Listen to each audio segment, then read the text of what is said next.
Hello, dear.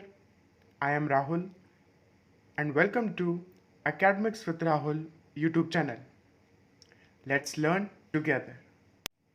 अगर आप मेरे चैनल पर पहली बार आए हो तो चैनल को सब्सक्राइब करें और बेल आइकन को प्रेस करिए ताकि आपको ऐसी यूज़फुल वीडियोस की नोटिफिकेशन मिले सबसे पहले।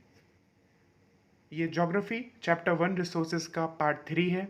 अगर आपने पार्ट 1 और पार्ट 2 नहीं देखे हैं तो हमारी डिस्क्रिप्शन में पार्ट 1 और पार्ट 2 की लिंक है, वहाँ से जाके ज़रूर देखें।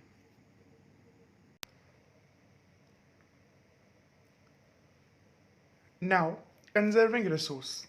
हमने चैप्टर में रिसोर्सेज के टाइप पढ़े, रिसोर्स क्या होता है ये पढ़ा है। अब क्योंकि ये बहुत ज़्यादा यूज़फुल हैं, इनकी यूटिलिटी है, तो इन्हें कंजर्व करना भी बहुत ज़रूरी है। Mona had a nightmare. Nightmare मतलब बुरा सपना। मोना को एक सपना आया, बुरा सपना। क्या? She dreamed that all that water on the earth had dried up. उसको ये सपना आया कि अर्थ का सारा वाटर सूख गया है और सारे पेड़ों को काट दिया गया है। कहीं पर छाँव नहीं थी, शेड नहीं था, एंड नथिंग टू ईट और ड्रिंक, और कुछ भी खाने या पीने के लिए नहीं था। लोग यहाँ से वहाँ सफ़र कर रहे थे, भाग रहे थे, डेस्परेटली यानी अर्जेंटली यहाँ से वहाँ खाने के लिए और शेड के लिए भाग रहे थे। She told her mother about the dream. तो मोना ने इस सपने के बारे में अपनी मदर को बताया। अम्मा, कैन दिस रियली हैपन? वो पूछती है, अम्मा क्या ऐसा हो सकता है? अम्मा कहती हैं, हाँ। If we are not careful, then even renewable resource can become very scarce. Scarce means होता है less. And non-renewable can definitely get exhausted. अम्मा कहती हैं, हाँ बिल्कुल हो सकता है। अगर हम केयरफुली ध्यान देकर इन रिन्यूएबल रिसोर्सेज का यूज़ ना करें तो इनकी भी क्या हो सकती है? स्कैरसिटी हो सकती है, यानी कमी हो सकती है। और नॉन रिन्यूएबल रिसोर्स तो डेफिनेटली खत्म हो जाएंगे। What can we do about it? तो राजू पूछता है, तो हम क्या कर सकते हैं अम्मा इसके लिए? अम्मा कहती हैं, बहुत कुछ। Using resources carefully and giving them time to get renewed is called resource conservation. यानी हम रिसोर्सेज को अगर केयरफुली यूज करें, उन्हें प्रॉपर टाइम दें ताकि वो रिचार्ज हो सके, रिन्यू हो सके, इस प्रोसेस को कहते हैं resource conservation. Balancing the need to use resources and also conserve them for the future is called sustainable development. अभी sustainable development क्या है? ये है बैलेंसिंग, यानी एक तरह का बैलेंस बिठाना कि हम यूज भी करते रहें, साथ साथ में उन्हें कंजर्व करें फ्यूचर के लिए। There are many ways of conserving resources. Each person can contribute by reducing consumption, recycling and reusing. हम कई तरीके से कंजर्व कर सकते हैं इन रिसोर्सेज को। एक पर्सन या तो रिड्यूस करे यानी कंजम्पशन कम करे, कंजम्पशन मतलब यूज़ करना किस चीज़ को, तो या तो वो कम यूज़ करे, उसको रिसाइकल करे यानी बार बार यूज़ करे, रीयूज करे। Ultimately it makes a difference because all our lives are linked. हम आज इन चीज़ों को यूज़ कर रहे हैं तो हमें भी इसका जुडिशियस यूज़ करना चाहिए सही तरीके से, ताकि कमिंग जनरेशन, फ्यूचर जनरेशन के लिए ये बच जाए।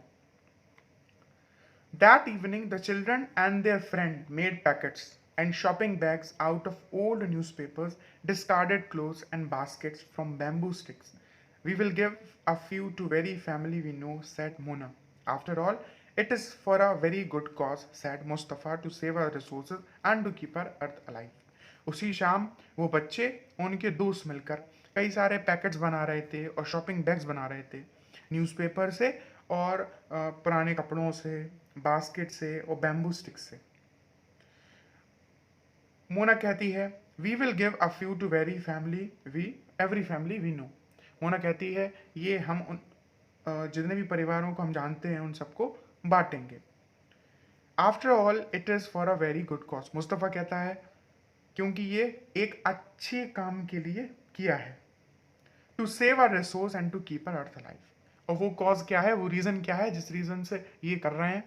वो है रिसोर्सेज को सेव करना और अर्थ को जिंदा रखना, अलाइव रखना। I am going to be very careful not to waste paper, said Jessie. जेसी कहती है कि मैं इस चीज़ का ध्यान रखूंगी अब कि मैं पेपर को वेस्ट ना करूं, क्योंकि many trees are cut down to make paper, क्योंकि पेपर बनाने के लिए कई सारे पेड़ों को काटा जाता है. I will see that electricity is not wasted in my house, shouted Mustafa. Mustafa चिल्लाकर कहता है, मैं भी इस चीज़ का ध्यान रखूंगा कि मेरे घर में इलेक्ट्रिसिटी की बर्बादी ना हो, बिजली की बर्बादी ना हो. Electricity comes from water and coal, क्योंकि ये इलेक्ट्रिसिटी पानी और कोल से आती है. I will make sure that water is not wasted at home. Asha कहती है, मैं इस चीज़ का ध्यान रखूंगी कि बिल्कुल भी वाटर वेस्ट ना हो मेरे घर में, क्योंकि हर एक बूंद प्रीशियस है, कीमती है. Together we can make a difference, chorus the children.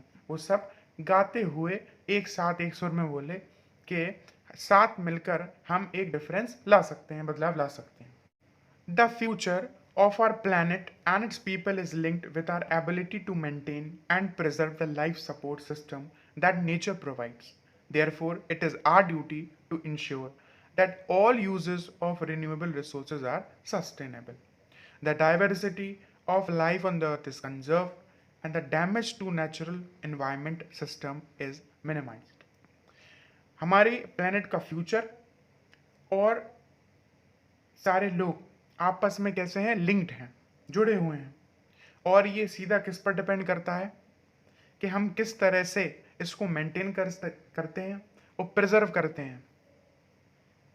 ये हमारी ड्यूटी है कि सारे renewable resources are sustainable. Sustainable पढ़ चुके हैं हम, यानी carefully utilising resources so that besides meeting the requirement of the present also take care of the future generation. Sustainable development, sustainable का मतलब होता है यानी हम केयरफुली उसको यूज़ करें इस तरीके से कि हम यूज़ भी करते रहें, साथ साथ में फ्यूचर जनरेशन के लिए उसे बचाएं भी. The diversity of life on earth is conserve. ये जो लाइफ की डाइवर्सिटी है, डाइवर्सिटी मीन्स वेरिएशन है, अलग अलग टाइप के जो लाइफ है अर्थ पर, वो कंजर्व रहनी चाहिए, यानी वो खत्म ना हो.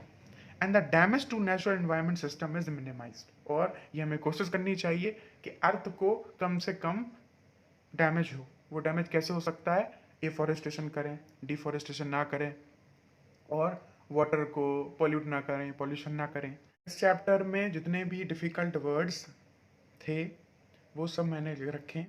अगर आपको हमारा कंटेंट पसंद आता है तो इस वीडियोस को लाइक करें, शेयर करें और हमारे चैनल को सब्सक्राइब करें.